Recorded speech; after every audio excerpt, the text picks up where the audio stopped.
A história de José compreende a última seção do livro de Gênesis, desde seus primeiros sonhos em Canaã até sua morte no Egito. Ele ocupa mais espaço no livro de Gênesis do que qualquer outro patriarca. E nesta semana, vamos nos concentrar no início da vida de José.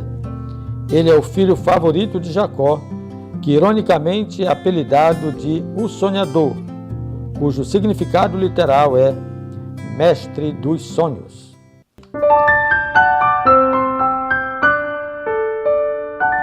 Seja bem-vindo, obrigado mais uma vez por conectar-se conosco aqui no canal Direto ao Ponto. Temos um propósito específico, eu quero lembrá-lo. Primeiro, compartilhe. Segundo, deixe seu like, sua opinião, seu parecer, seu incentivo ao nosso canal. Sempre que ele for útil para o seu conhecimento e para o seu crescimento, diga isso aqui. É importante que a gente tenha esse feedback para que juntos possamos cada vez mais melhorar na qualidade da nossa apresentação. Vejam, eu iniciei semana passada a lembrança de que nós estamos num período de 4 lições. Esta é a segunda dessas 4, a lição 11. Só relembrando, olha aí na tela, lição 10, capítulo 32 a 36, foi semana passada, mudança de identidade, de derrotado a vencedor, de Jacó a Israel. Hoje, nessa semana, nós estamos revisando o tema ligado aos capítulos 37 a 40 de Gênesis, que tem a ver com a mudança de propriedade, de filho a escravo, é a história de José. Na próxima semana, mudança de autoridade e na última semana, mudança de comunidade. Como está aí na tela, para que você possa observar, esse é o contexto da nossa abordagem nessas semanas. Estamos na segunda e teremos mais 2 pela frente, ok? Fique dentro desse contexto, porque implica na compreensão de toda uma narrativa do Gênesis a partir do capítulo 32 até o último capítulo, o 50. Olhe para o texto. Disseram uns aos outros, lá vem o grande sonhador. E aí? O que é que esse texto lhe informa? O que é que esse texto está comunicando para você? Explore isso, pergunte na classe. Porque essa percepção, ela é muito mais do que uma leitura. Tem a ver também com a compreensão daquilo até que não está escrito, exposto explicitamente no texto, mas pode expressar atitudes e intenções no coração nesse caso, dos irmãos de José. Agora, essa expressão de Gênesis 37, 19 também é uma declaração. Não é apenas uma ação de desprezo, de descaso, de incômodo. Era uma declaração de que José, de fato, recebia revelações de Deus e que essas revelações, anos depois, precisamente 22 anos depois, seriam concretizadas. Mas vamos ao estudo?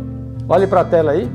Já falamos dos 4 temas da série das 4 lições. Agora eu quero chamar a atenção de você para o norte da lição. Eu sempre deixo a cada semana uma frase de impacto.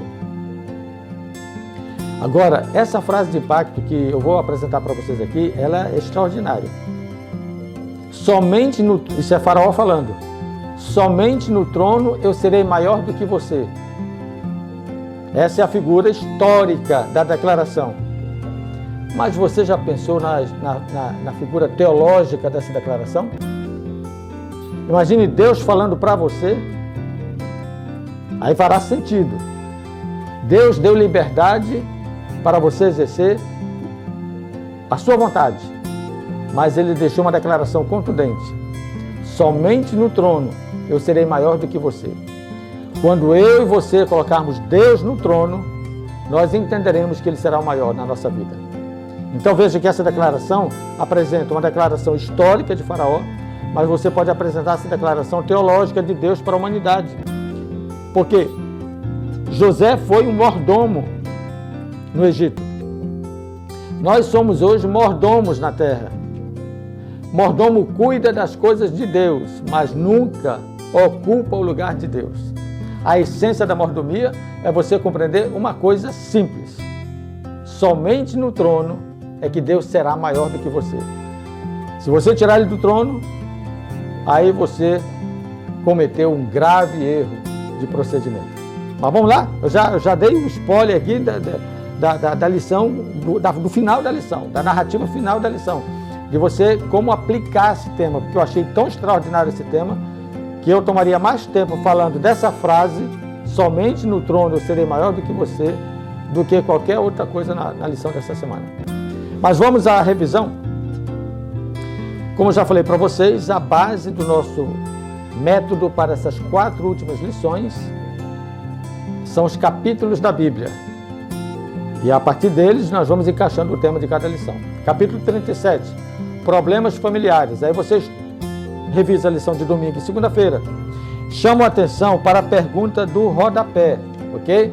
Essa pergunta do rodapé, na lição de segunda-feira, ela é importante você apresentar, ok? Capítulo 38, Judá e Tamar. Olha só, nesse ponto, o contraste entre o comportamento de Judá e Tamar devem ser destacados. Então você só se prende a isso. Não tente contar toda a história, mas assim, como é que foi o comportamento de Judá? E como foi o comportamento de Tamar? Quem estava no trono da vida deles? Entenderam? Aquela pergunta que eu deixo para aquela frase que eu deixo para você usar como um apoio, uma sustentação dos seus argumentos na abordagem da lição.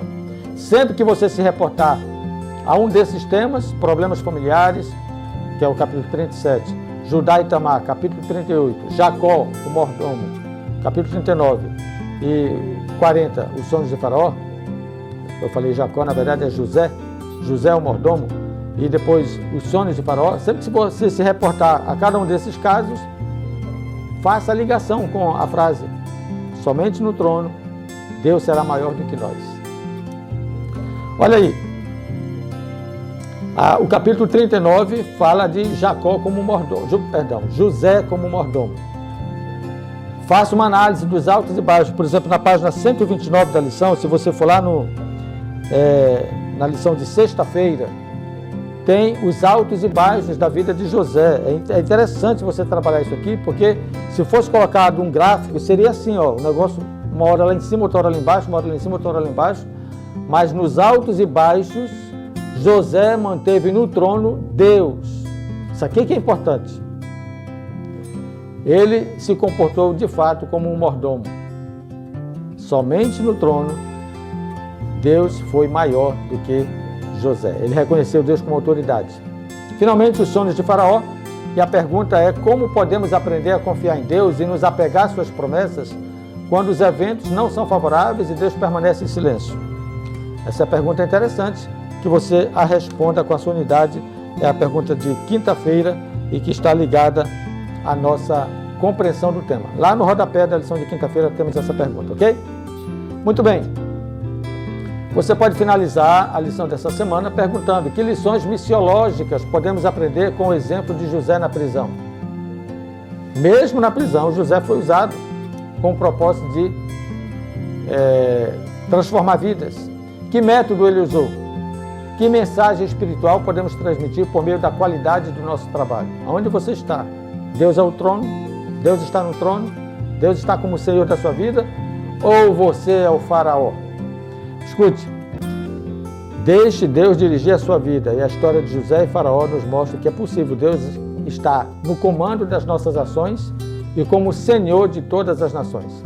Que Deus te abençoe, um bom estudo, boa revisão e até a próxima semana juntos aqui. Em casa você estuda e aqui você compartilha sempre direto ao ponto.